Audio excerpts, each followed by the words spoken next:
Olá, queridos ouvintes.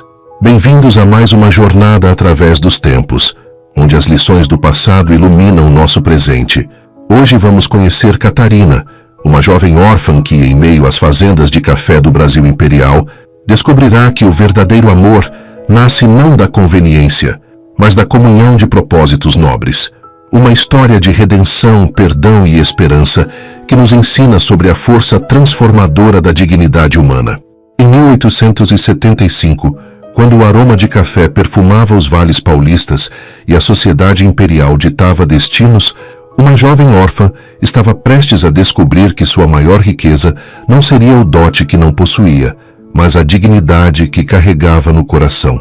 Me contem nos comentários, de onde vocês estão assistindo, qual cidade os trouxe até esta história, e não se esqueçam de se inscrever no canal e deixar aquele like especial. Sua participação torna cada narrativa ainda mais especial. Ano 1875, Vale do Paraíba, província de São Paulo em Corte Imperial, Rio de Janeiro. O tecido de seda azul marinho ondulava como águas serenas sob os dedos de Catarina Mendonça, enquanto bordava sentada na varanda da casa grande. O sol de março filtrava-se através das cortinas de renda irlandesa, criando arabescos dourados sobre o assoalho de jacarandá. Aos 19 anos, possuía a serenidade de quem aprendera cedo que a vida raramente consulta nossos desejos antes de escrever nosso destino. 5 anos haviam se passado desde que deixara os escombros da fazenda familiar e encontrara abrigo na propriedade dos tios. Coronel Antônio Mendonça caminhava pelo terraço com passos pesados, o barulho das botas ecoando como presságios. Sua esposa, Dona Amélia, ajustava nervosamente as pregas do vestido de tafetá verde musgo, preparando-se para palavras que mudariam o rumo de todas as manhãs seguintes. Catarina! A voz do tio cortou o silêncio como lâmina afiada. Precisamos conversar. Ela não ergueu os olhos do bordado imediatamente, como se pudesse adiar o inevitável através da contemplação de uma rosa vermelha que florescia sob seus dedos hábeis. Quando finalmente olhou, encontrou nos rostos dos tios uma mistura de constrangimento e determinação que conhecia bem. Era a expressão daqueles que tomam decisões difíceis em nome de necessidades maiores que a felicidade individual. O barão Eduardo de Vasconcelos solicitou sua mão, pronunciou Dona Amélia, as palavras escorrendo como mel espesso. É uma grande honra para nossa família. O bordado escorregou das mãos de Catarina como folha ao vento, e algo dentro de seu peito se contraiu. Não surpresa, pois esperava esse momento desde que completara a maioridade, mas uma espécie de resignação melancólica, como quem vê a última ave migratória partir no outono. O nome do barão ecoava pelos salões da província como lenda sussurrada. Eduardo de Vasconcelos, senhor de terras vastas, onde cresciam os melhores grãos de café do Vale do Paraíba, homem de 40 anos que transformara suor e inteligência em título nobiliárquico. Diziam que nunca sorrira em público e que sua casa grande permanecia silenciosa, como catedral sem fiéis. Ele é, começou Catarina, e a voz saiu mais frágil que pretendia. É homem íntegro e próspero, interrompeu o coronel. Nossa família precisa desta união, menina. As dívidas... Deixou a frase no ar, pesada como nuvem de tempestade. Catarina assentiu. Compreendia a linguagem não dita dos adultos. Sabia que seu destino sempre estivera entrelaçado às necessidades dos outros. Era órfã sem dote, numa sociedade que media o valor feminino em arrobas de açúcar e sacas de café. Seu valor residia apenas na possibilidade de selar alianças entre homens de negócios. Quando? Perguntou simplesmente. As bodas serão celebradas na Igreja do Rosário, no Rio de Janeiro, dentro de 3 meses, respondeu Dona Amélia. Teremos tempo para preparar um enxoval digno. O vento da tarde trouxe o perfume dos laranjais, e Catarina fechou os olhos. Imaginou-se como as flores que logo cairiam, lindas enquanto presas aos galhos, mas destinadas a seguir para onde o vento as levasse. Talvez houvesse dignidade até mesmo na rendição, desde que se mantivesse a cabeça erguida. Naquela noite, ajoelhada diante do oratório de sua mãe, única herança que trouxera da vida anterior, pediu a Nossa Senhora forças para aceitar com graça o que não podia mudar. Nas contas do Rosário de Madrepérola, encontrou o ritmo de uma oração silenciosa que se tornaria sua companhia constante nos dias vindouros. Mas o que Catarina não sabia era que, naquele mesmo momento, a quilômetros de distância, um homem solitário caminhava pelos cafezais de sua propriedade, olhando as estrelas e se perguntando se algum dia encontraria alguém capaz de compreender os silêncios de sua alma. As mãos de Eduardo de Vasconcelos tinham o aspecto de quem conhecera tanto o trabalho braçal quanto o manuseio delicado de contratos imperiais. Aos 40 anos, sua figura imponente cortava os cafezais de Santa Eulália como sombra familiar que os colonos respeitavam sem temer. O sol nascente pintava de dourado os grãos maduros, e ele respirava fundo o aroma que era sua fortuna e sua prisão. Joaquim Pereira, administrador da fazenda há 15 anos, aproximou-se com o passo cauteloso de quem aprendera a ler os humores do patrão nas entrelinhas do silêncio. Eduardo permanecia imóvel diante da paisagem que se estendia até onde a vista alcançava, terras que herdara aos 25 anos, quando a febre amarela levara seus pais numa única e cruel semana. Dom Eduardo, começou Joaquim, usando o tratamento que reservava para assuntos delicados. As cartas da capital trouxeram resposta dos Mendonça. Eduardo virou-se lentamente. Seus olhos, cor de mel escuro, revelavam uma complexidade que poucos se davam ao trabalho de decifrar. Para a sociedade, era o barão solteiro e próspero, objeto de especulação entre as famílias com filhas em idade de casar. Para si mesmo, era um homem que se perdera entre os números dos livros contábeis e as responsabilidades de 200 almas sob seus cuidados. E então, a voz saía grave, modulada pelos anos de comando. Aceita o consórcio. A senhorita Catarina Mendonça será sua esposa. Eduardo assentiu, mas algo tremulou em seu peito como corda de viola tocada por vento inesperado. Durante meses investigara discretamente a família da jovem, não por desconfiança, mas por um senso de responsabilidade que aprendera com o pai. Catarina era órfã, educada em convento, conhecedora dos deveres domésticos e religiosos que se esperavam de uma senhora. Mais importante, não estava sendo oferecida em casamento por ambição, mas por necessidade, o que lhe garantia certa pureza de intenções. Diga-me sobre ela, pediu, surpreendendo o administrador. Joaquim hesitou. Raramente seu patrão demonstrava curiosidade sobre questões pessoais. Dizem que é moça de boa índole, senhor. Religiosa, caridosa com os pobres. Não possui dote, mas tem educação refinada. Perdeu os pais quando menina. Interrompeu-se, percebendo que tocava numa ferida comum. Eduardo caminhou até o alpendre da casa grande, onde uma cadeira de balanço de palhinha aguardava há anos por companhia feminina. Ali sua mãe costumava bordar nas tardes, cantarolando modinhas portuguesas, enquanto supervisionava o movimento da propriedade. A solidão daquele móvel vazio o incomodava mais do que gostaria de admitir. Prepare os aposentos do andar superior, instruiu.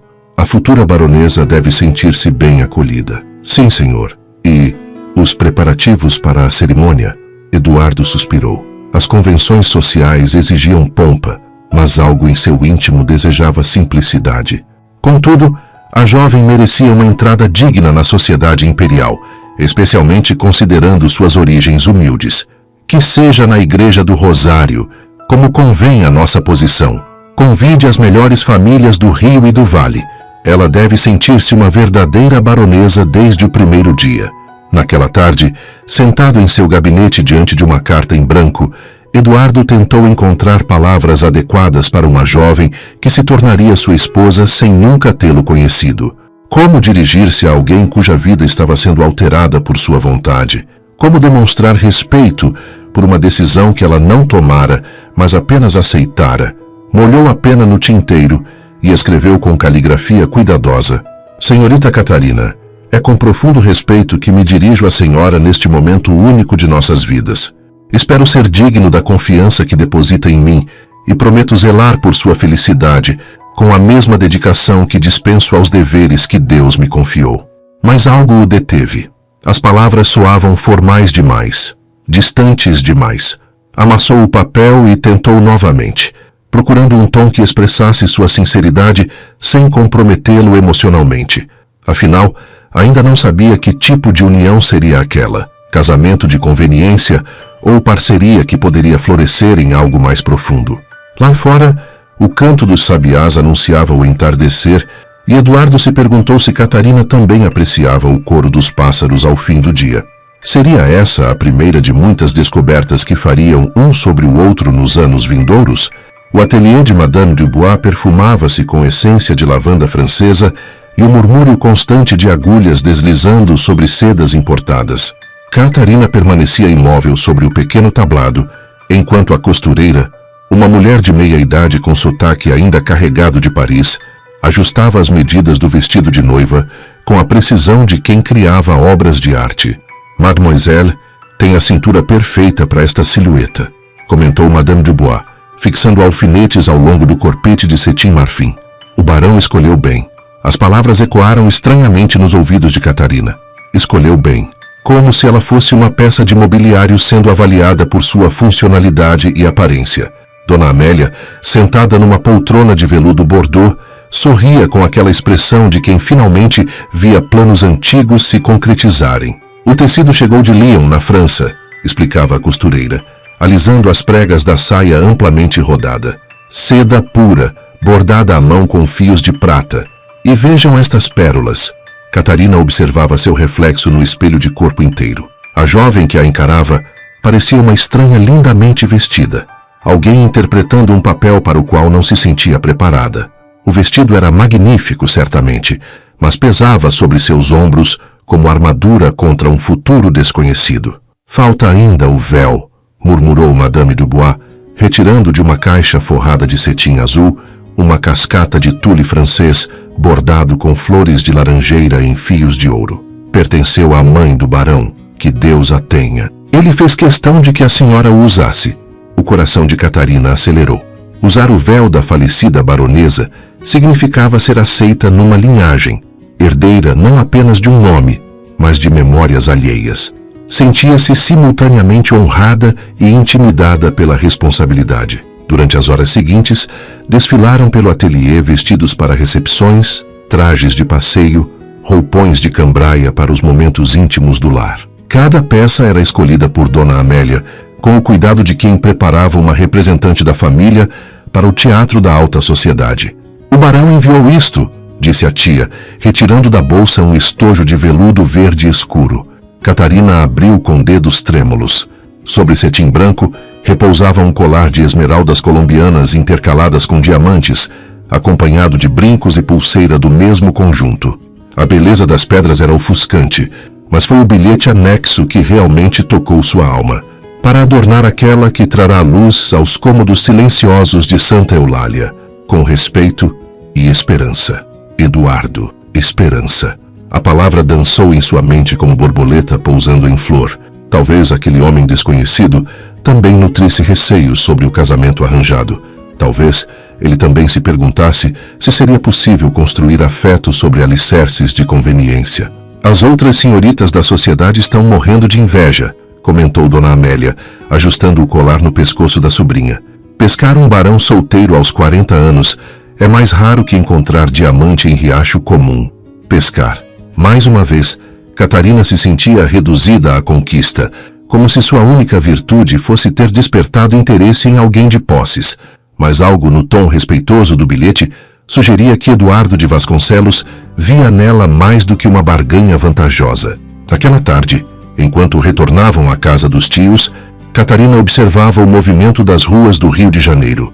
Escravos carregavam cestas de frutas e verduras, senhoras da sociedade passeavam em carruagens luxuosas, crianças corriam descalças entre as pedras do calçamento. Logo faria parte de um mundo diferente, com responsabilidades que ainda não conseguia imaginar completamente. À noite, ajoelhada em orações, pediu à Virgem Maria coragem para ser digna do amor que talvez pudesse florescer entre dois desconhecidos. E pela primeira vez, permitiu-se sonhar que suas mãos não bordariam apenas para ocupar o tempo, mas para enfeitar um lar onde pudesse ser verdadeiramente necessária. O que Catarina não suspeitava era que naquele exato momento, Eduardo caminhava pelos jardins de Santa Eulália, segurando uma rosa branca recém-colhida e imaginando se ela apreciaria o perfume das flores que cultivava com tanto carinho. O badalar dos sinos da Igreja do Rosário ecoava pela manhã carioca como anúncio celestial, enquanto carruagens de famílias ilustres se alinhavam diante do templo de pedra e cal. O Rio de Janeiro vestira seus melhores trajes para presenciar a união do barão Eduardo de Vasconcelos com a senhorita Catarina Mendonça, evento que movimentava não apenas a sociedade cafeeira, mas as páginas sociais dos jornais da corte. Catarina ajustava as pregas do vestido de noiva no sagrado silêncio da sacristia, onde o perfume de incenso se misturava ao aroma delicado das flores de laranjeira que ornamentavam seu cabelo. Dona Amélia, trajando seda azul pavão, aplicava os últimos retoques no véu que pertencera à mãe do noivo, gesto simbólico que a fazia sentir-se acolhida numa história maior que a sua própria. "Está linda, minha filha", murmurou a tia, e havia genuína emoção em sua voz. Sua mãe ficaria orgulhosa. O órgão iniciou os primeiros acordes da marcha nupcial e Catarina respirou fundo. Era o momento de caminhar rumo a um destino que aceitara com resignação, mas que talvez pudesse abraçar com esperança. O coronel Antônio ofereceu-lhe o braço e juntos deixaram o refúgio da sacristia para enfrentar os olhos curiosos da alta sociedade imperial. A nave da igreja resplandecia com centenas de velas e arranjos de rosas brancas. Nas primeiras fileiras, reconhecia rostos conhecidos da aristocracia cafeeira, todos trajando suas melhores sedas e joias mais preciosas. Mas foi ao erguer os olhos que encontrou Eduardo, e algo em seu peito se contraiu inesperadamente.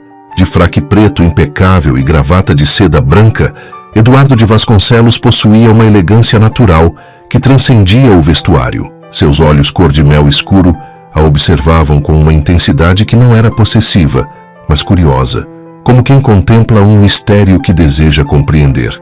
Havia nervosismo em sua postura, o que a surpreendeu. Homens de negócios raramente demonstravam incertezas em público. Os passos de Catarina ecoavam no mármore polido, marcando o compasso de uma música interior que misturava ansiedade e uma estranha forma de alívio. Quando finalmente alcançou o altar, Eduardo estendeu-lhe a mão enluvada e ela percebeu um leve tremor em seus dedos. Talvez ele também fosse humano por trás da máscara de barão próspero e imponente.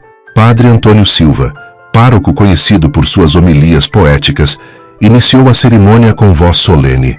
"Caríssimos irmãos, estamos reunidos na presença de Nosso Senhor para testemunhar a união destes dois corações que se entregam ao sagrado vínculo do matrimônio." As palavras latinas da liturgia fluíam como rio antigo, carregando séculos de tradição e esperança. Catarina repetia os votos sem desviar os olhos do rosto de Eduardo, buscando sinais de sinceridade em cada palavra pronunciada. Quando chegou sua vez de responder, a voz saiu clara e firme. "Prometo ser-vos fiel esposa, na alegria e na tristeza, na riqueza e na pobreza, na saúde e na doença, todos os dias da minha vida." Eduardo respondeu com voz modulada pela emoção contida. "Prometo ser-vos zeloso marido e protetor dedicado, honrando-vos como companheira que Deus me confiou, todos os dias da minha vida." A palavra protetor ecoou diferente dos votos tradicionais.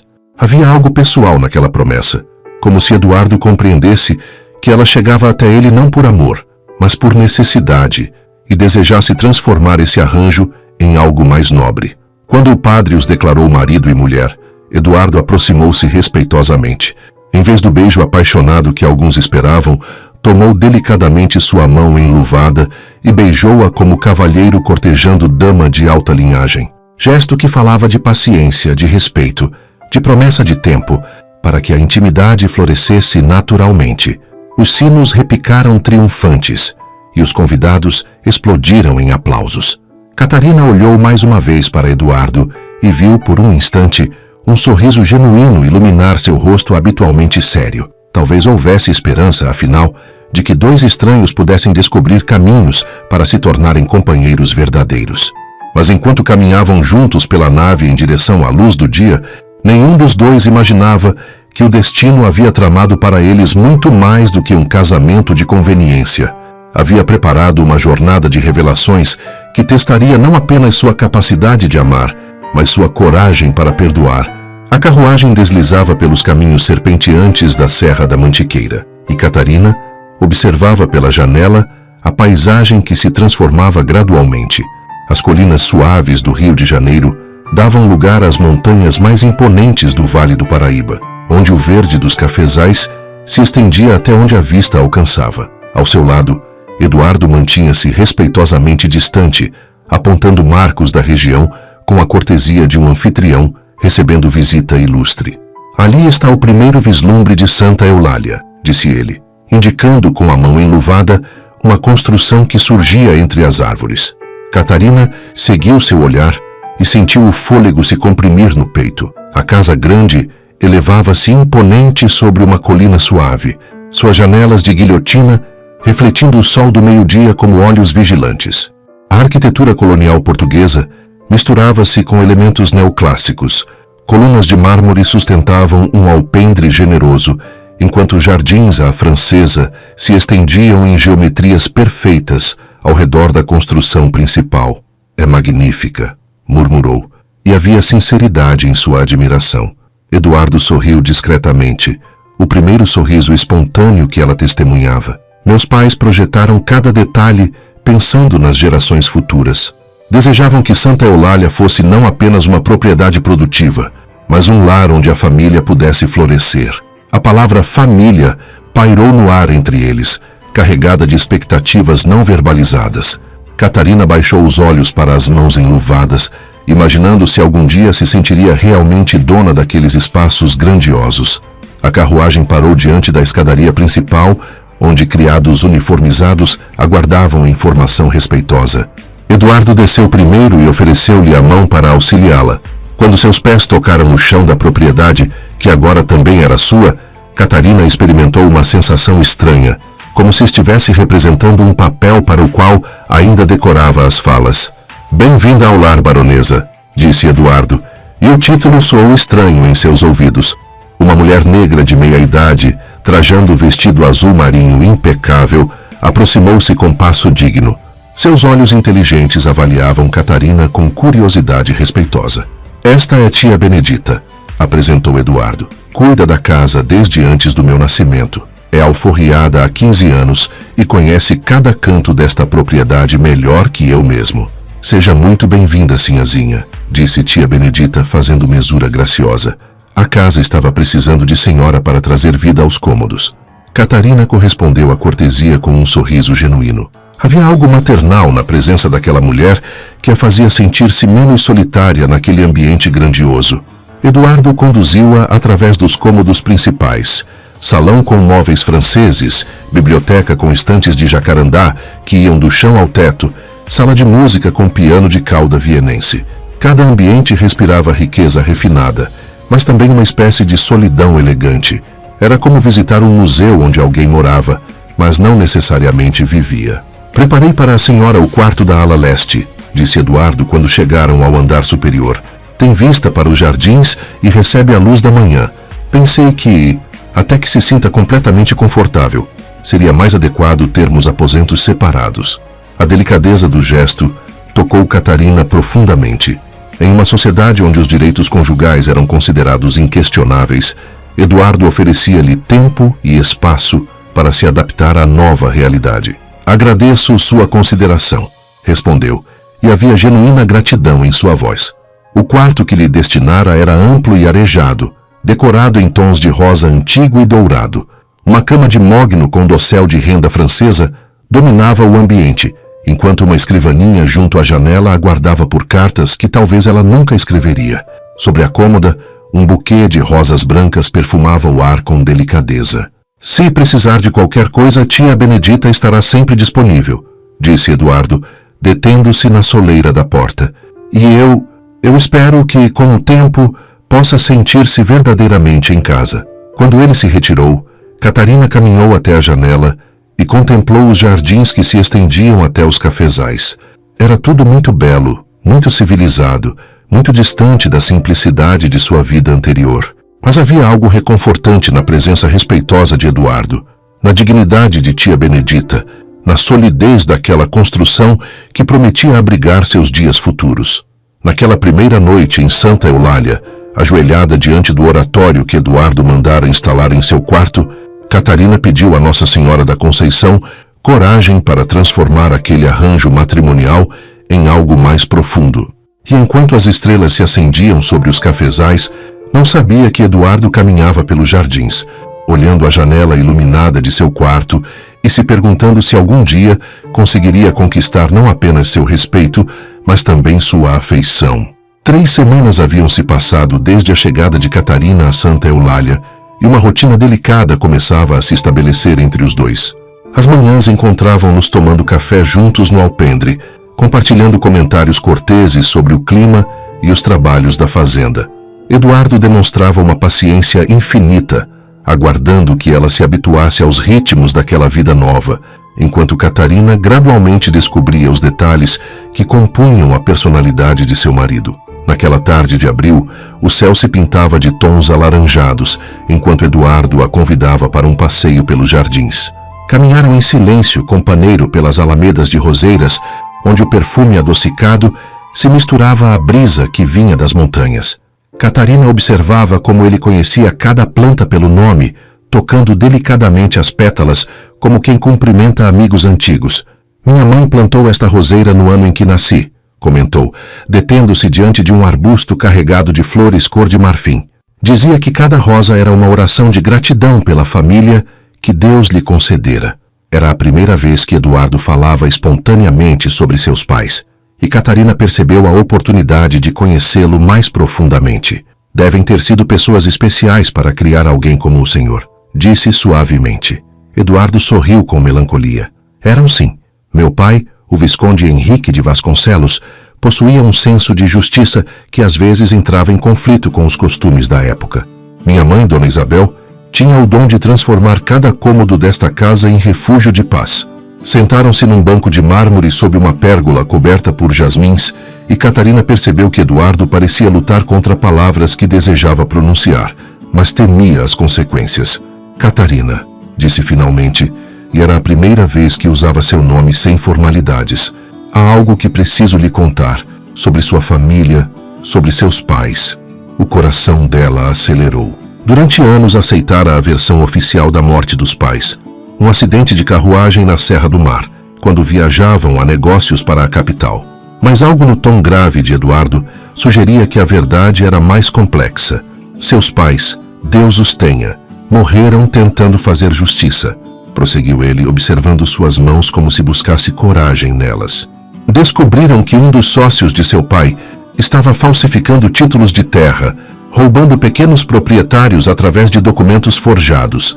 Viajavam para denunciar o esquema às autoridades quando a carruagem capotou, completou Catarina. Mas agora compreendia que não fora acidente. O cocheiro havia sido embriagado propositalmente. Por Sebastião Ferreira, antigo feitor desta propriedade, que eu mesmo despedi por desonestidade anos antes. O silêncio que se seguiu era denso como névoa da manhã. Catarina processava a revelação de que seus pais haviam morrido não por azar do destino, mas por tentarem proteger outras famílias humildes da ganância alheia. Havia nobreza naquela morte que ela nunca suspeitara. Por que está me contando isto? Perguntou, surpreendendo-se com a serenidade de sua própria voz.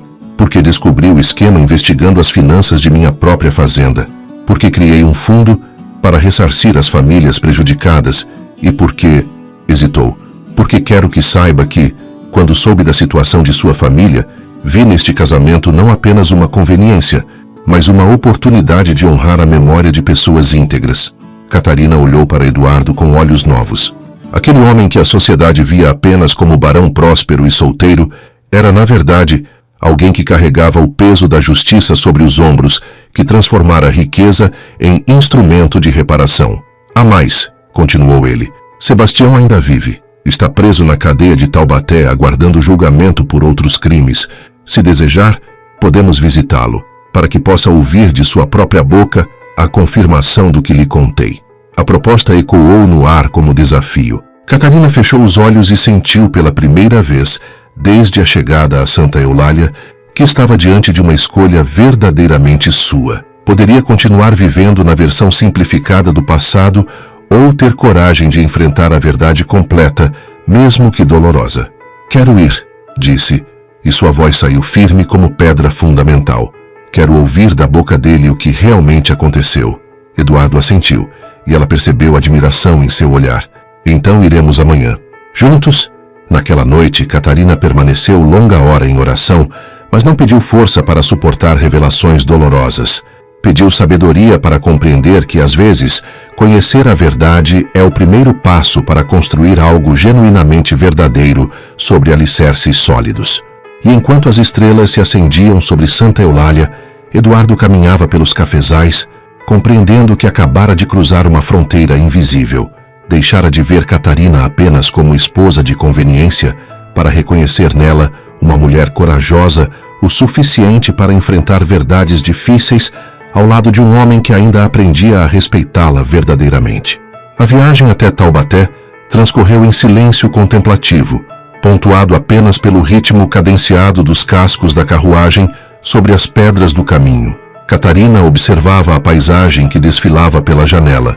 Casas simples de adobe, lavouras de milho, crianças descalças que acenavam para os viajantes, e sentia como se estivesse viajando não apenas através do espaço, mas de volta às origens de sua própria história. Eduardo respeitava seu silêncio, oferecendo apenas a solidez reconfortante de sua presença. Quando finalmente avistaram as torres da igreja do Rosário de Taubaté, ele tocou delicadamente sua mão enluvada. Ainda podemos voltar, disse suavemente. Não há desonra em não estar preparada para este confronto. Catarina olhou para os olhos cor de mel escuro e encontrou neles uma compreensão que a fortalecia. Preciso saber, respondeu.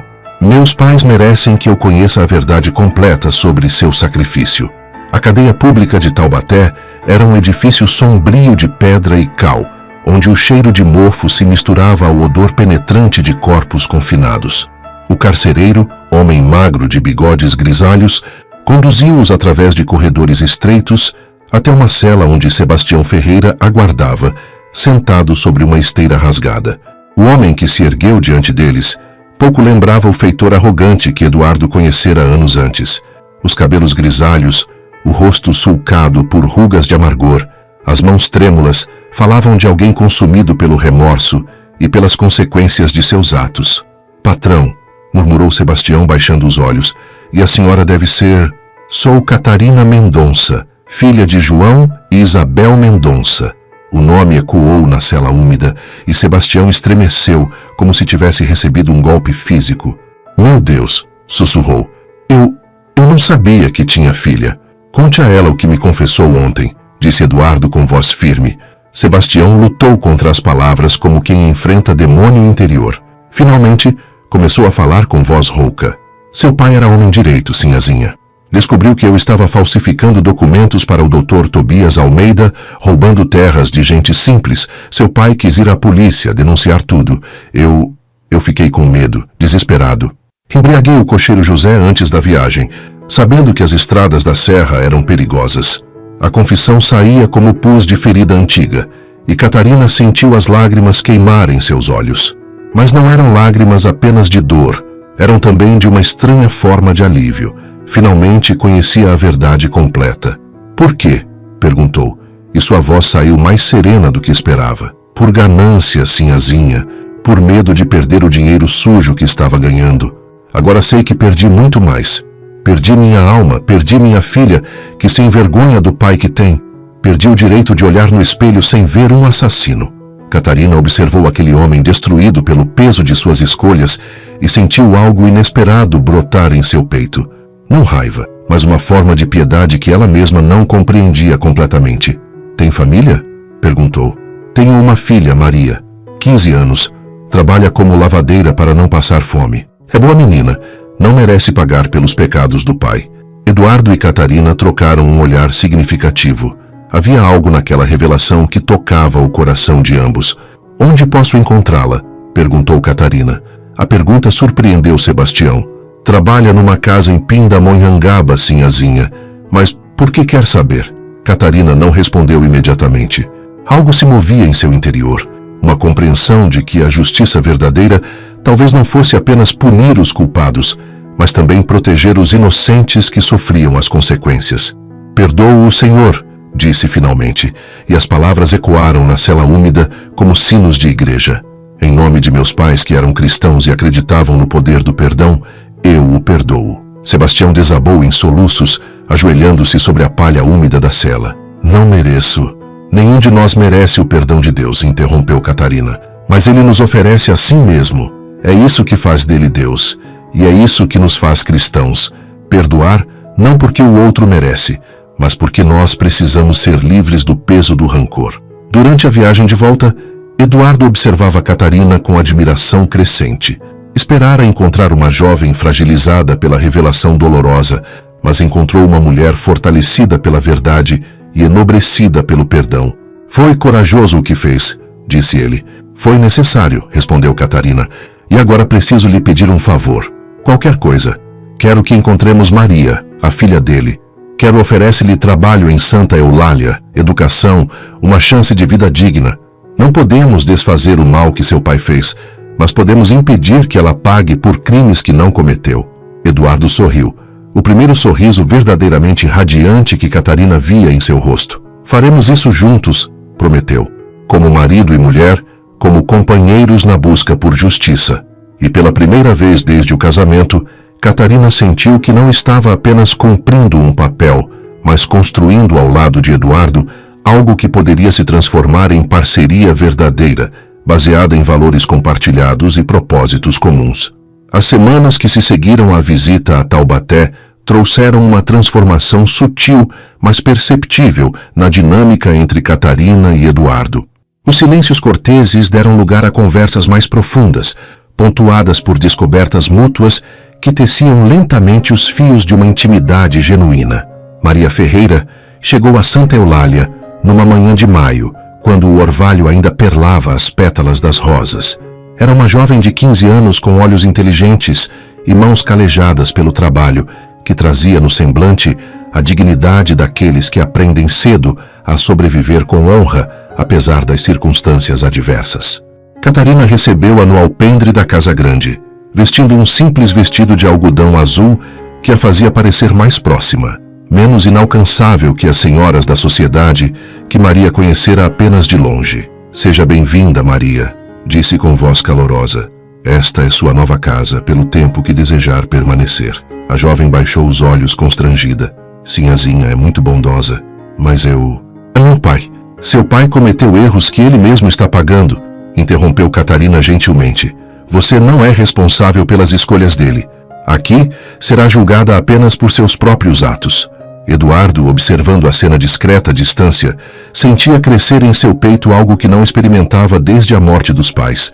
A alegria de transformar sofrimento em esperança, de usar os recursos que Deus lhe confiara para fins verdadeiramente nobres. Tia Benedita assumiu Maria como protegida especial, ensinando-lhe não apenas os trabalhos domésticos refinados de uma casa grande, mas também as primeiras letras e números que abririam para ela possibilidades antes impensáveis.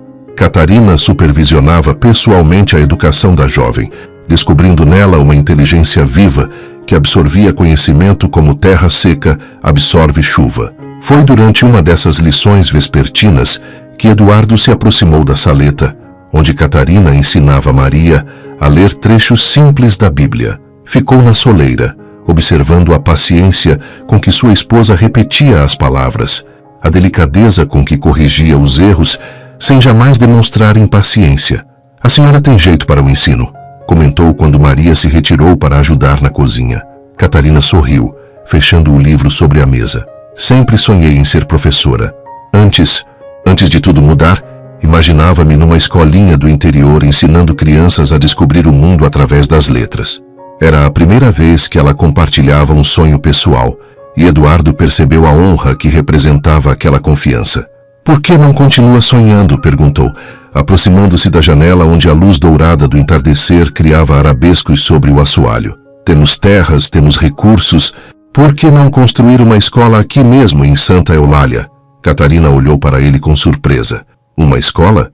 Para os filhos dos colonos, dos agregados, das crianças livres da região. Imagine quantas Marias existem por aí, com inteligência, aguardando apenas uma oportunidade.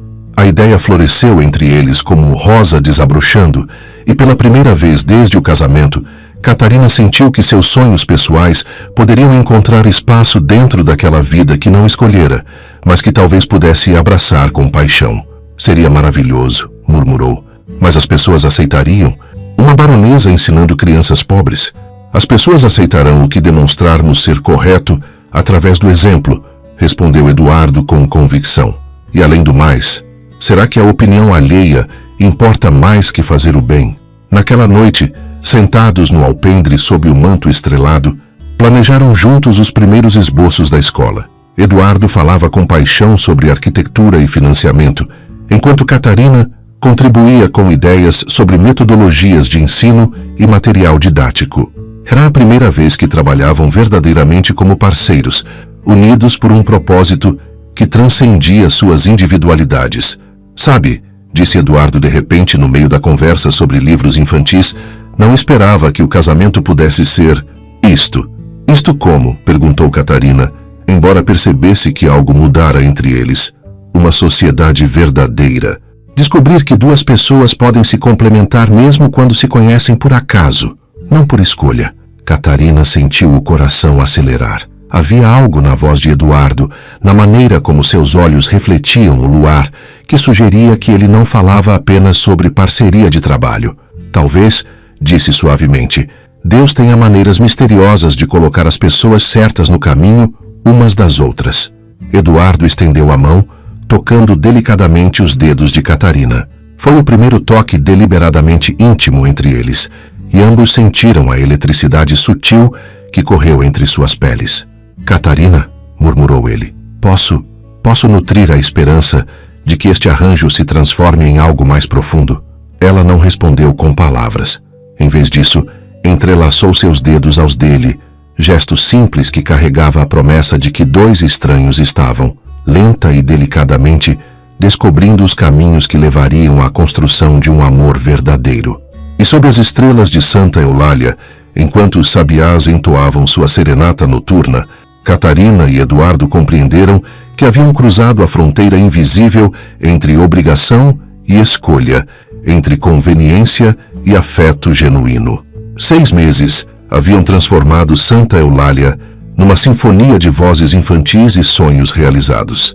A escola dominical, que começara como projeto tímido, florescera numa instituição respeitada por fazendeiros de toda a região, que enviavam seus filhos, legítimos e naturais, brancos e mulatos, para aprender as primeiras letras sob a orientação dedicada de Catarina. O edifício, construído especialmente para as aulas, erguia-se numa colina próxima à casa grande, com janelas amplas que deixavam entrar a luz dourada da manhã e paredes caiadas de fresco que refletiam a pureza das intenções.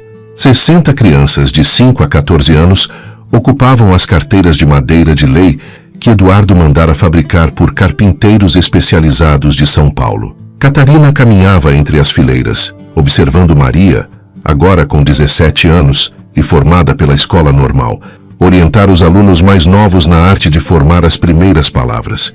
A transformação da jovem era o testemunho mais eloquente do poder da educação. De filha de criminoso envergonhada de sua origem, tornara-se professora respeitada, cujo passado doloroso se transformara em combustível para a dedicação ainda maior aos necessitados. Muito bem, Joaquinzinho, dizia Maria pacientemente a um menino mulato de 8 anos que lutava para decifrar as letras. Vamos tentar novamente. O menino bom estuda com alegria. Eduardo apareceu na porta da escola, trazendo nos braços uma caixa de livros recém-chegados da corte.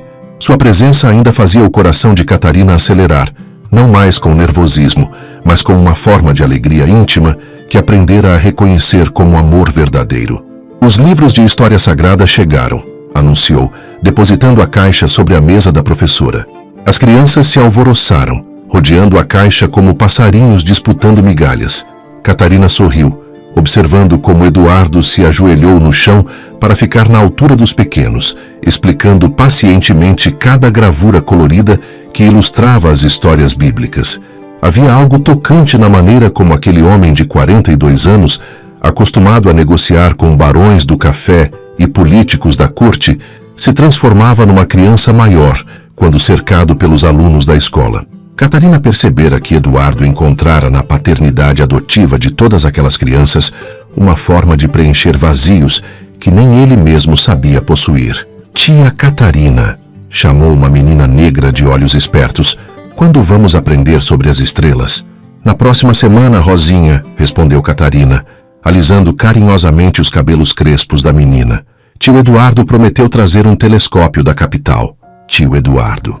O título nascera espontaneamente entre as crianças e se espalhara pela comunidade como reconhecimento natural da autoridade paternal que ele exercia sobre todos eles. Catarina observava como o marido florescera nesse papel, descobrindo nele uma ternura que poucos adultos conheciam. Após as aulas, caminharam juntos pelos jardins da propriedade, agora ampliados com canteiros de flores que as crianças ajudavam a cuidar como parte do aprendizado prático. A tarde estava morna, perfumada pelos jasmins que floresciam ao longo das alamedas. Recebi carta do Dr. Rodrigues de Lorena, comentou Eduardo. Quer saber se aceitaríamos alguns órfãos da Santa Casa local. Diz que ouviu falar de nossa experiência revolucionária na educação de crianças pobres. Catarina sorriu. A reputação da escola ultrapassara as fronteiras da fazenda, atraindo atenção tanto de admiradores quanto de críticos conservadores que viam com desconfiança a mistura de classes sociais numa mesma sala de aula. E o que respondeu? Que nossa casa sempre terá lugar para crianças que precisem de lar e educação. Mas quero saber sua opinião. Afinal, é você quem carrega o peso maior deste trabalho. A consulta revelava como Eduardo aprendera a respeitá-la não apenas como esposa, mas como parceira verdadeira em todos os aspectos de suas vidas. Catarina sentia-se realizada de uma maneira que nunca imaginara possível quando aceitara aquele casamento arranjado. Traga-os, disse sem hesitar. Tia Benedita já sugeriu construir uma ala especial da casa para abrigar os órfãos. E Maria tem se mostrado excelente com as crianças menores. Eduardo parou de caminhar e virou-se para ela. Catarina, disse, e havia uma seriedade nova em sua voz. Às vezes me pergunto o que fiz para merecer uma companheira como você.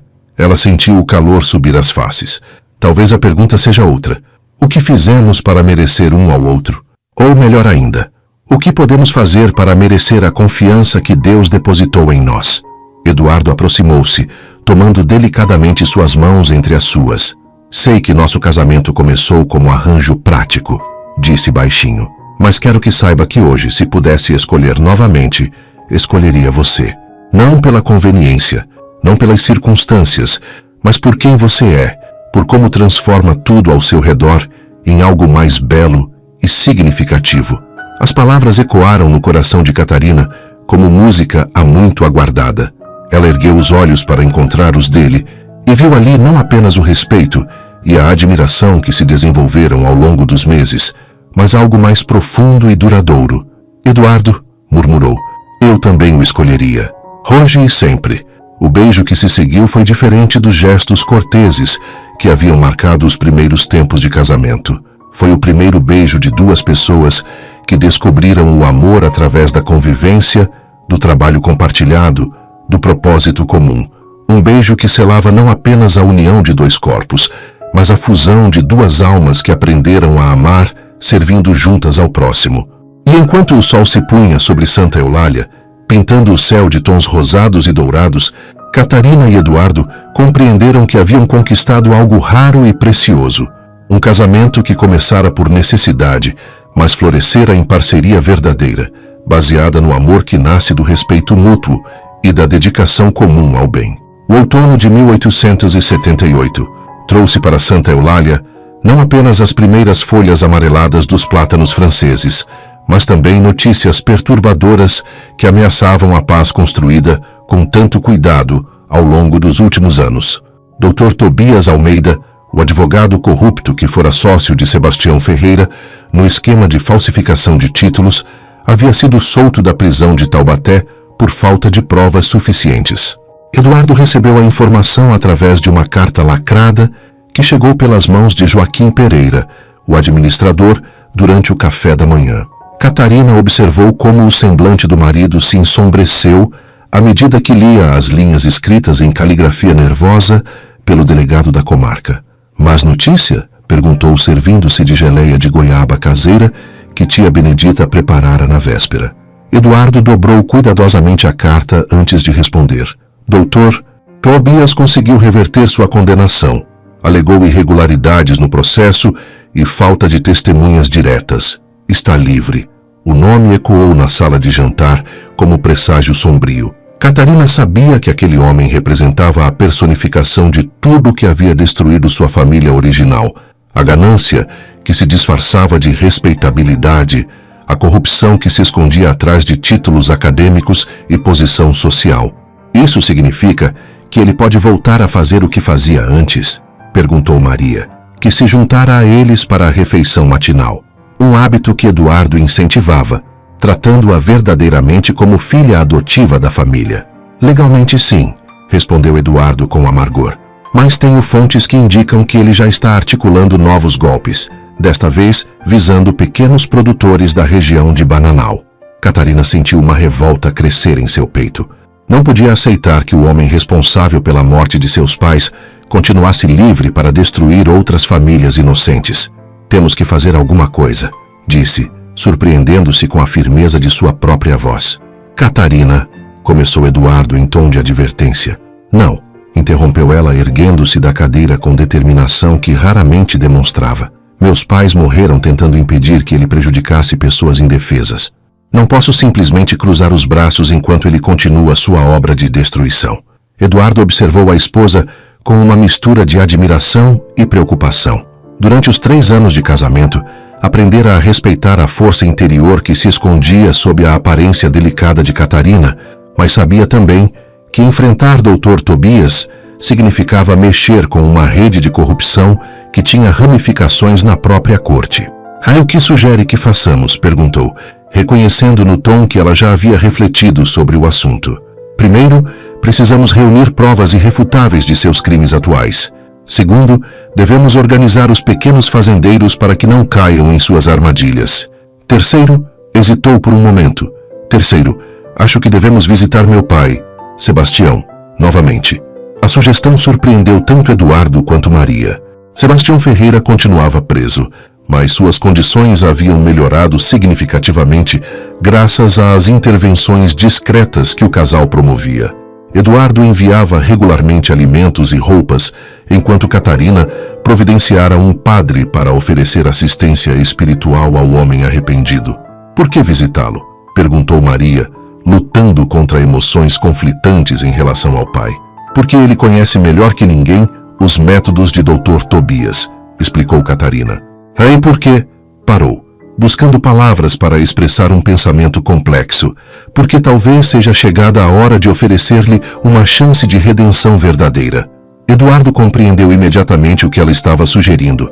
Quer que ele testemunhe contra Dr. Tobias.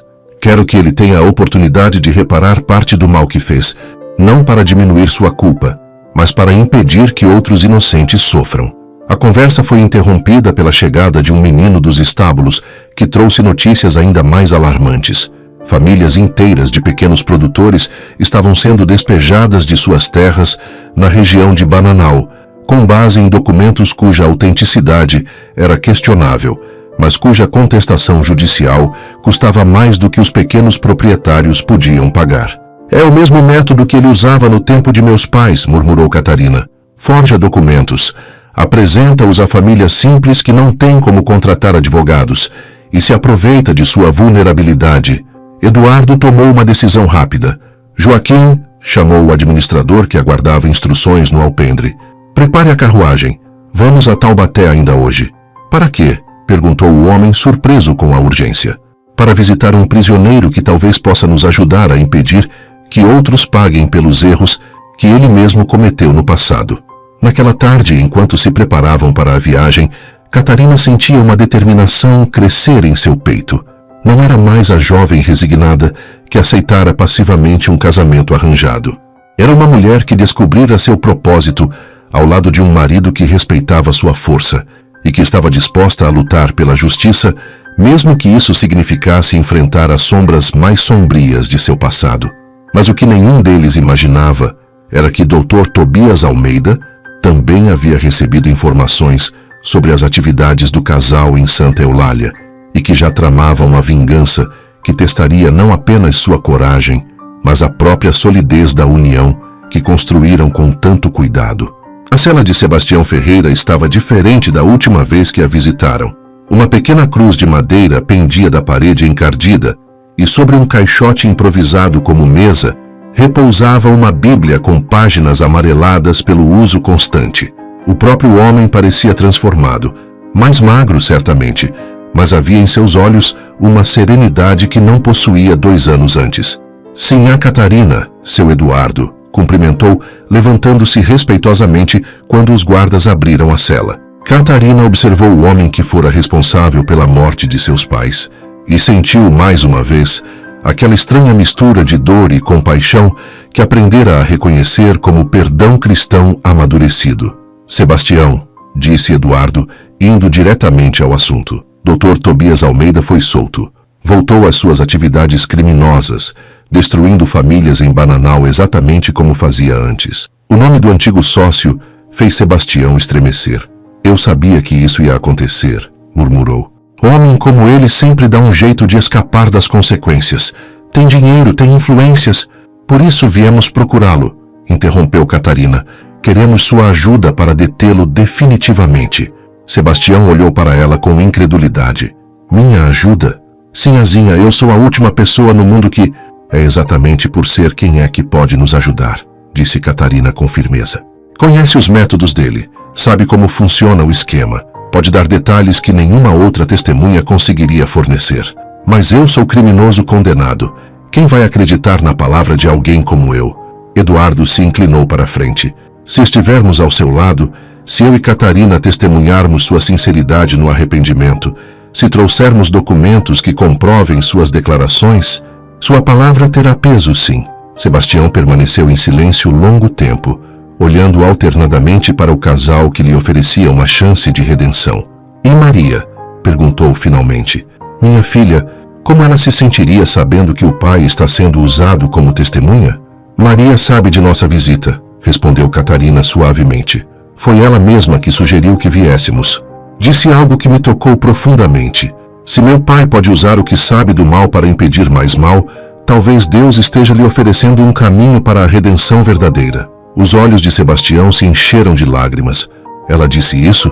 Minha filha disse isso? Disse.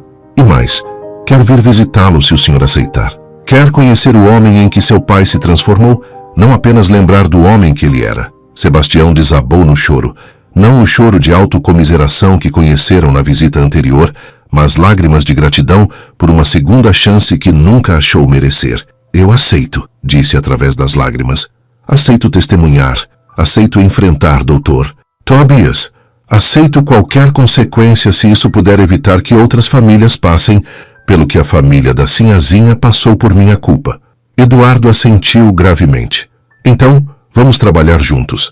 Você nos contará tudo o que sabe sobre os métodos dele, os contatos, os documentos falsos.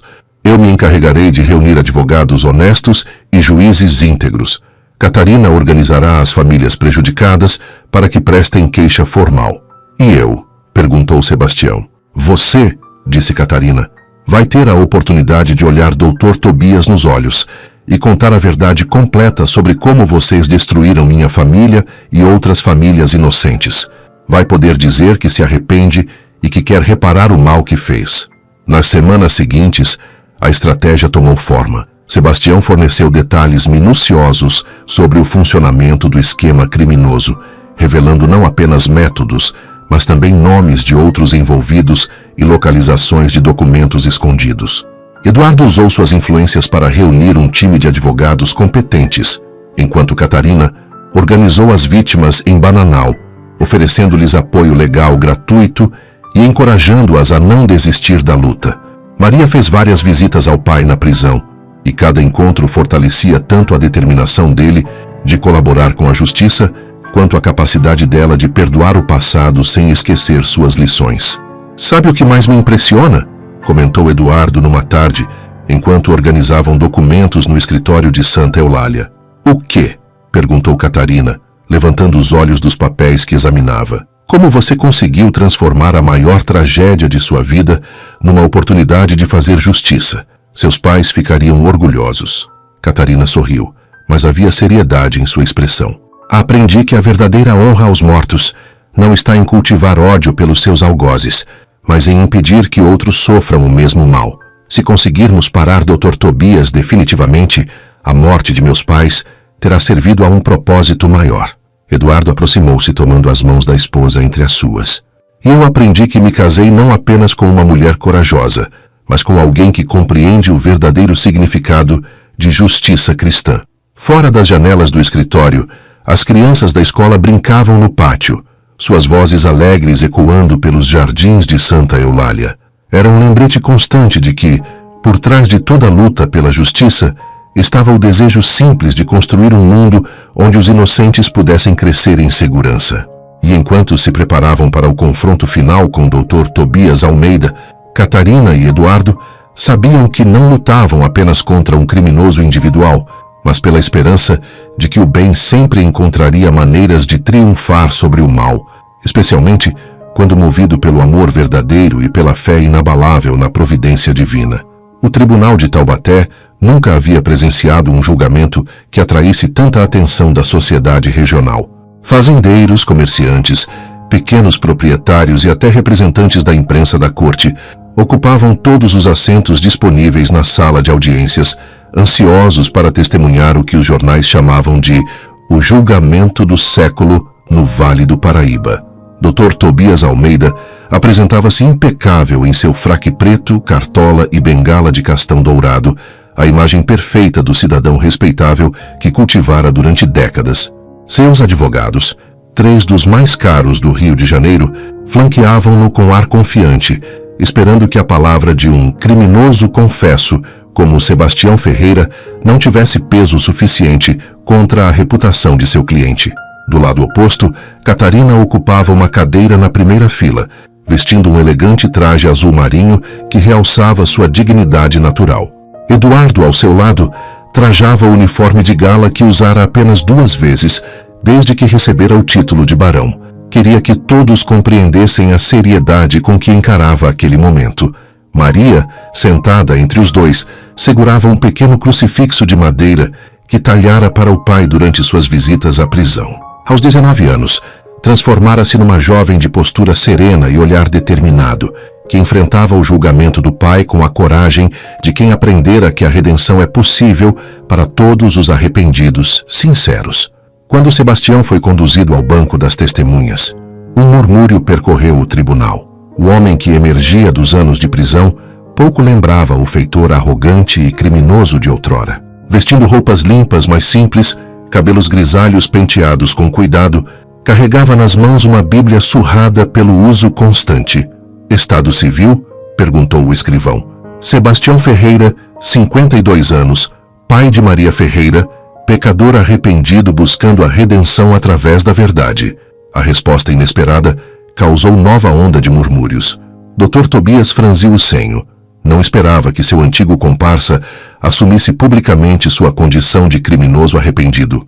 O promotor público, Dr. Henrique Saldanha, iniciou o interrogatório com voz solene. Sr. Sebastião, o senhor conhece o acusado, Dr. Tobias Almeida? Conheço, sim, senhor. Foi meu sócio durante 5 anos num esquema criminoso de falsificação de documentos e roubo de terras. Pode nos contar como funcionava esse esquema? Sebastião respirou fundo e começou a narrar, com voz clara e firme, todos os detalhes da operação criminosa. Explicou como forjavam títulos de propriedade, como intimidavam pequenos fazendeiros, como subornavam funcionários públicos. Mais importante ainda, revelou como haviam causado a morte do casal Mendonça. João e Isabel Mendonça descobriram nossas atividades, disse olhando diretamente para Dr. Tobias. Dr. Tobias ficou desesperado, com medo de perder tudo. Me ordenou que impedisse a viagem deles para a capital, onde iriam denunciar tudo à polícia. E como o senhor impediu essa viagem? Embriaguei o cocheiro José na véspera da partida. Sabia que as estradas da Serra do Mar eram perigosas, que um cocheiro bêbado não conseguiria controlar a carruagem nos trechos mais difíceis. Um silêncio sepulcral tomou conta do tribunal.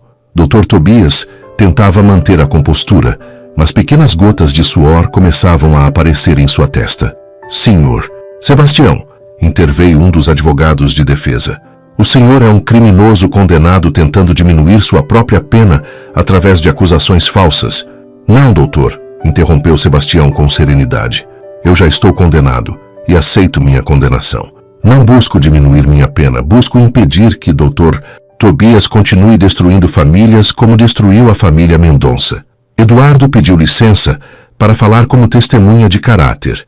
Excelência, durante os últimos 2 anos, acompanhei pessoalmente a transformação de Sebastião Ferreira. Vi-o passar de criminoso endurecido para homem genuinamente arrependido. Suas declarações são consistentes com evidências documentais que apresentamos aos autos.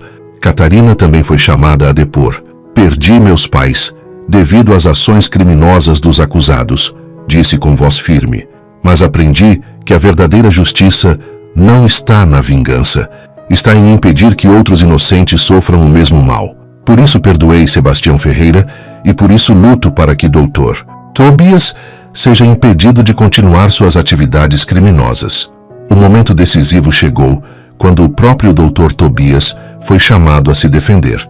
Tentou negar tudo, alegou que Sebastião estava mentindo por vingança, acusou o casal Vasconcelos de perseguição pessoal. Mas quando o promotor apresentou documentos encontrados em um cofre secretório no escritório de Dr. Tobias, documentos que Sebastião havia indicado durante suas confissões, a defesa desmoronou. Eram cópias dos títulos falsos, correspondências comprometedoras, recibos de subornos. Dr. Tobias, disse o juiz com severidade, as evidências apresentadas são irrefutáveis. Este tribunal o condena a 20 anos de prisão pelos crimes de falsificação de documentos, estelionato, formação de quadrilha e homicídio doloso por consequência. Quando a sentença foi lida, Dr. Tobias desabou. Toda sua arrogância desvaneceu, revelando um homem pequeno e mesquinho que dedicara a vida inteira a enriquecer às custas do sofrimento alheio. Sebastião, por sua cooperação decisiva com a justiça e pelos sinais evidentes de arrependimento sincero, teve sua pena reduzida para mais 5 anos, com direito a trabalhar numa oficina de carpintaria dentro da própria prisão. Ao saírem do tribunal, Catarina, Eduardo e Maria caminharam em silêncio até a carruagem. Havia uma sensação de justiça cumprida, mas também de alívio profundo. Finalmente, o fantasma que assombrava o passado de Catarina havia sido definitivamente exorcizado. Foi corajoso o que seu pai fez, disse Eduardo a Maria. Ele encontrou uma maneira de honrar a memória das pessoas que prejudicou, respondeu a jovem. Mamãe sempre dizia que não importa quão longe a gente vá pelo caminho errado, sempre é possível voltar e tomar a direção certa. Naquela noite em Santa Eulália, Catarina ajoelhou-se diante do oratório de sua mãe e agradeceu não pela punição dos culpados, mas pela oportunidade que Deus lhe concedera de transformar tragédia pessoal em triunfo da justiça. E nas estrelas que brilhavam sobre os cafezais, pareceu ver o sorriso aprovador de João e Isabel Mendonça, finalmente em paz, sabendo que sua filha havia encontrado não apenas amor verdadeiro, mas também a força para honrar sua memória através do perdão e da luta incansável pelo bem. A carta chegou numa manhã dourada de setembro de 1880, trazendo o selo imperial que fazia os criados de Santa Eulália sussurrarem reverentes pelos corredores. Eduardo segurava o envelope lacrado com as armas imperiais, consciente de que tal correspondência raramente anunciava acontecimentos triviais. Catarina observava-o da poltrona, onde bordava um conjunto de roupas para os órfãos que chegaram na semana anterior. 3 irmãos abandonados em Lorena, que agora corriam pelos jardins como se sempre houvessem pertencido àquela família expandida que Santa Eulália se tornara. É da secretaria particular de Sua Majestade, disse Eduardo, examinando o lacre antes de abri-lo. Leu em silêncio, e Catarina observou como seus olhos se iluminavam progressivamente, até que um sorriso genuíno floresceu em seu rosto. O que diz? Perguntou, depositando o bordado no colo. Dom Pedro II quer nos conhecer, respondeu Eduardo, quase incrédulo. Recebeu relatórios sobre nosso trabalho com a educação das crianças pobres e com a justiça social. Deseja visitar Santa Eulália para presenciar pessoalmente nossa experiência pedagógica pioneira. São as palavras dele. Catarina sentiu o coração acelerar. O imperador do Brasil em sua casa, interessado no trabalho que desenvolviam com tanto amor e dedicação. Quando, dentro de 3 semanas, Estará viajando pelo Vale do Paraíba em excursão oficial e quer incluir nossa fazenda no roteiro. A notícia espalhou-se pela propriedade como fogo em palha seca. Tia Benedita assumiu o comando das preparações domésticas com a eficiência militar de general experiente, enquanto Joaquim Pereira organizava os trabalhos de melhoria nos caminhos e jardins. Maria coordenava os preparativos especiais na escola. As crianças ensaiavam apresentações musicais e poéticas para recepcionar o monarca. Mas foi uma segunda carta, chegada poucos dias depois, que trouxe a maior surpresa. Era dirigida especificamente a Catarina, com a caligrafia elegante da Imperatriz Teresa Cristina. Cara baronesa, os relatos de vossa obra caritativa chegaram aos meus ouvidos através da Condessa de Barral, que tem família na região. Vosso exemplo de dedicação às crianças desfavorecidas e vossa participação na promoção da justiça social constituem modelo que desejamos ver multiplicado pelo Império. Seria grande honra contar convosco entre as damas da Imperatriz, título que confiro às senhoras que se destacam por suas virtudes cristãs e trabalho social. Aguardo vossa resposta com interesse maternal. Teresa Cristina. Catarina leu e releu a carta, mal acreditando no que seus olhos viam. Dama da Imperatriz, uma das mais altas honrarias que uma mulher poderia receber no Brasil imperial, especialmente considerando suas origens humildes. Rei Eduardo, chamou com voz trêmula de emoção, precisa ver isto. Ele leu por sobre seu ombro e ela sentiu seus braços a envolveram num abraço caloroso. Meu amor, murmurou, você merece este reconhecimento mais que qualquer outra pessoa no Império. Naquela tarde, caminharam juntos pelos jardins onde havia começado seu namoro tímido anos antes. As roseiras plantadas pela mãe de Eduardo floresciam mais viçosas que nunca, como se abençoassem a felicidade que finalmente encontrara raízes profundas naquela terra. Às vezes me pergunto, disse Catarina, se meus pais imaginavam que sua morte resultaria em algo assim. Acho que eles sabiam que criaram uma filha capaz de transformar qualquer adversidade em oportunidade de fazer o bem, respondeu Eduardo. Tenho certeza de que estão orgulhosos, onde quer que estejam. A visita imperial ocorreu numa manhã cristalina de outubro. Dom Pedro II chegou numa carruagem simples. Ele desprezava pompas desnecessárias, acompanhado apenas de 2 ajudantes de ordens e um secretário para anotar suas impressões. O imperador, homem alto e de barba branca imponente, demonstrou genuíno interesse por tudo que viu. Visitou a escola, conversou com as crianças em latim e francês, idiomas que muitas haviam aprendido com Catarina. Examinou os livros de registro onde constavam os progressos individuais de cada aluno.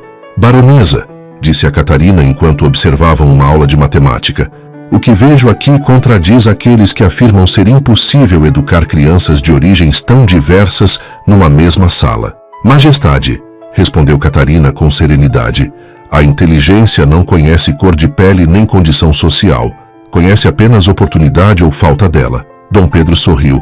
Era conhecido por apreciar respostas diretas e inteligentes. É você, barão, dirigiu-se a Eduardo. Como concilia as demandas econômicas de uma propriedade produtiva com estes investimentos em educação? Majestade, descobri que educar os filhos dos trabalhadores os torna mais produtivos, mais leais, mais capazes de contribuir para o desenvolvimento da região. É investimento, não gasto. Durante o almoço, servido no alpendre da Casa Grande, Dom Pedro anunciou suas decisões. Barão Eduardo, em reconhecimento por vossos serviços à educação e à justiça social, elevamos vossa dignidade nobiliárquica ao grau de Visconde de Santa Eulália. Eduardo ajoelhou-se para beijar a mão imperial, emocionado pela honraria. E vós, baronesa? Perdão, Viscondessa Catarina. Confirmamos vossa nomeação como Dama da Imperatriz, com todas as prerrogativas e responsabilidades inerentes ao título.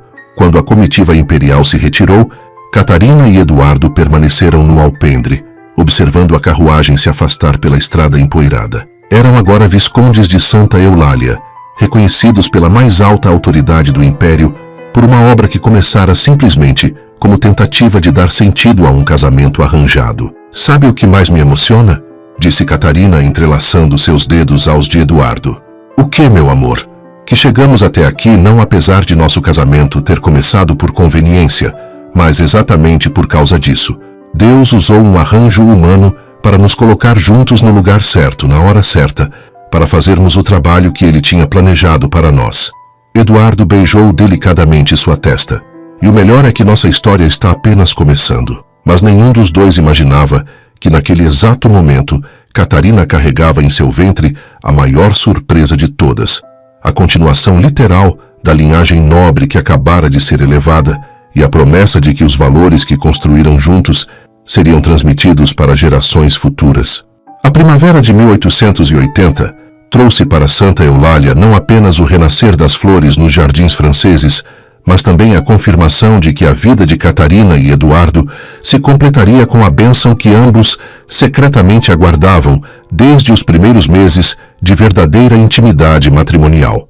Dr. Francisco Tavares, médico da família imperial que acompanhara Dom Pedro II na visita oficial, retornara especificamente para examinar a viscondessa, trazendo a notícia que faria ecoar sinos de alegria por toda a propriedade.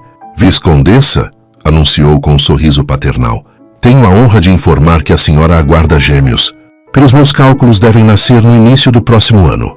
Eduardo, que aguardava no corredor do andar superior, ouviu o choro emocionado da esposa através da porta do quarto. Quando finalmente foi autorizado a entrar, encontrou Catarina radiante, as mãos delicadamente pousadas sobre o ventre, que ainda não revelava os sinais da gestação. 2 filhos, Eduardo, sussurrou, os olhos brilhando com lágrimas de alegria. 2 pequenos corações que vão crescer, conhecendo apenas o amor verdadeiro. Ele ajoelhou-se ao lado da cama, tomando as mãos da esposa entre as suas, com a reverência de quem toca a relíquia sagrada. Nossos filhos, murmurou, os primeiros da linhagem Vasconcelos, nascidos do amor verdadeiro, não apenas do dever. A notícia transformou Santa Eulália numa festa permanente. Tia Benedita assumiu os cuidados especiais com Catarina como missão sagrada, preparando caldos nutritivos e chás de ervas que sua avó escrava trouxera da África. Maria dedicava-se ainda mais intensamente aos trabalhos da escola, determinada a ser a melhor tia adotiva que 2 bebês poderiam desejar. As crianças da escola, ao saberem da novidade, começaram a preparar presentes feitos com suas próprias mãos. Joaquinzinho entalhava brinquedos de madeira com a ajuda de Sebastião, que agora trabalhava numa oficina de carpintaria na prisão e enviava regularmente presentes para a família que o adotara espiritualmente. Rosinha organizou as meninas para costurar fraldas e roupinhas com retalhos de tecidos finos que Catarina fornecia. Mas foi numa tarde de dezembro, quando Catarina descansava na rede do alpendre, sentindo os primeiros movimentos dos bebês, que chegou uma surpresa que completaria definitivamente a felicidade da família. Uma carruagem simples parou diante da casa grande e dela desceu um homem curvado pelos anos, mas com um olhar ainda vivo e inteligente.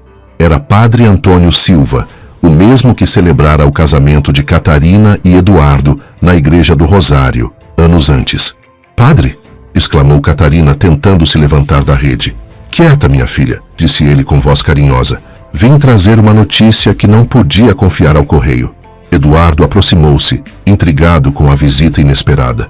Recebi carta de Roma, continuou o padre, retirando do bolsote um envelope com selos pontificais. Sua Santidade Leão XIII, informado sobre vosso trabalho com órfãos e educação popular, concedeu-vos a ordem de São Gregório Magno. É uma das mais altas condecorações que a Igreja concede a casais leigos. Catarina sentiu as lágrimas correrem livremente por suas faces. Reconhecimento papal por uma obra que começara simplesmente como tentativa de dar sentido à vida numa situação que não escolhera. Mais ainda, prosseguiu Padre Antônio, Sua Santidade abençoou especialmente os filhos que estáis esperando, concedendo-lhes indulgência plenária desde o nascimento. Serão crianças especialmente abençoadas por Deus. Naquela noite, após o jantar especial preparado por tia Benedita para celebrar as notícias, Catarina e Eduardo caminharam pelos jardins sob um céu estrelado que parecia mais brilhante que o habitual. Lembra-se do dia em que nos casamos? Perguntou Eduardo, parando diante da roseira que sua mãe plantara no ano de seu nascimento. Como poderia esquecer? Eu estava aterrorizada, você estava nervoso e nenhum de nós imaginava no que estava se metendo. Eduardo riu baixinho. E agora? Catarina virou-se para ele, os olhos refletindo o luar e uma felicidade profunda que irradiava desde o centro de seu ser. Agora sei que Deus tem maneiras misteriosas de colocar duas almas no caminho uma da outra. Nós não nos escolhemos inicialmente, mas escolhemos nos amar. Não começamos com paixão, mas construímos algo mais sólido. Respeito, admiração, parceria verdadeira. E amor? Perguntou Eduardo, aproximando-se. Amor que nasceu da convivência, cresceu com o trabalho conjunto, amadureceu com os desafios superados lado a lado. O tipo de amor que dura uma vida inteira porque tem raízes fundas. Eduardo tomou delicadamente o rosto de Catarina entre suas mãos. Você sabe que a amo mais hoje do que jamais imaginei ser possível amar alguém. E você sabe que encontrei em nosso casamento não apenas um marido, mas meu melhor amigo, meu companheiro de ideais, o homem que me ensinou que o amor verdadeiro se constrói dia a dia através de escolhas conscientes de cuidar, respeitar e honrar o outro. O beijo que trocaram sob as estrelas de Santa Eulália foi diferente de todos os outros. Não era apenas expressão de paixão, mas celebração de uma jornada completada, de um amor que havia encontrado sua forma definitiva, através da superação conjunta de desafios e da dedicação compartilhada ao bem comum. Catarina Vasconcelos, viscondessa de Santa Eulália, dama da Imperatriz, futura mãe de meus filhos. Nos meses seguintes, enquanto aguardavam o nascimento dos gêmeos, Catarina e Eduardo trabalharam juntos nos planos para expandir ainda mais sua obra social. A escola receberia novos pavilhões, uma biblioteca com livros vindos da Europa, oficinas profissionalizantes para jovens.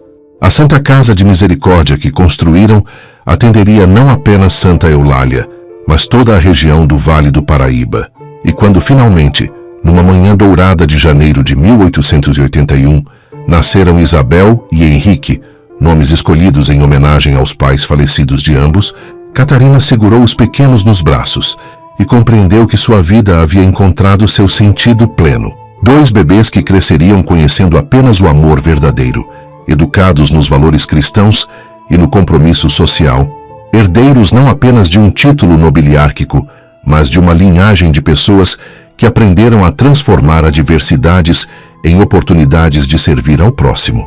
E enquanto Eduardo contemplava sua família, a esposa que aprendera a amar mais a cada dia, os filhos que representavam a continuidade de seus ideais, a propriedade que se tornara refúgio para dezenas de crianças necessitadas, soube que havia encontrado a felicidade verdadeira, aquela que nasce não da satisfação de desejos pessoais, mas da certeza de estar cumprindo o propósito para o qual Deus o colocara neste mundo. Em Santa Eulália, onde as roseiras floresciam mais viçosas a cada primavera e as vozes das crianças ecoavam pelos jardins como música celestial, Catarina e Eduardo Vasconcelos haviam provado que o amor mais duradouro é aquele que se constrói sobre alicerces de respeito, dedicação comum ao bem e fé inabalável na providência divina. E assim, dois estranhos que se uniram por conveniência descobriram que haviam encontrado um no outro não apenas companhia para esta vida, mas parceria para a eternidade.